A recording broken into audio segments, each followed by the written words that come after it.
எல்லாத்துக்கும் வணக்கம். இந்த தமிழ்நாட்டிலேயே பாரம்பரியமா நடந்துட்டு வர்றது ஜல்லிக்கட்டு. அந்த ஜல்லிக்கட்டை தடை பண்றதுக்கு அந்த ஒருத்த நீதிபதிக்கு எவ்வளவு தைரியம் வந்துச்சு? அவன் தீனி போடுறானா, வந்து மாட்டை பாத்துக்குவானா? அவன் வளர்க்குறானா? ஃபர்ஸ்ட் அவன் வளர்க்கல. அவன் வளர்த்தா பேசலாம், அவன் வளர்க்கல அதனால பேசுறான். அவன் வளர்த்தா பேசுவானா? பேச மாட்டான். நாங்க ஜல்லிக்கட்டு வளர்க்குறோம், நாங்க துரும்பு படுத்துறோம்னு நீங்க சொல்றீங்க. நாங்க துரும்பே படுத்தல. எங்க வருஷத்துக்கு ஒரு வாட்டி தான் அதே சந்தோஷமா இருக்கு. அதை நிப்பாட்டிங்கன்னா அது சந்தோஷத்தானே நீங்க கருதுறீங்க.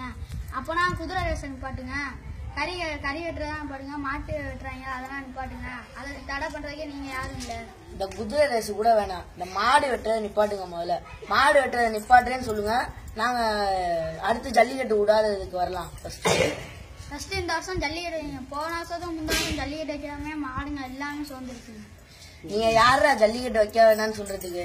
நாங்க வைப்போம்டா. என்னடா முடிஞ்சா என்ன வேணாலும் பண்ணிக்கோங்கடா, வாங்கடா, எவனா இருந்தாலும் வாங்கடா.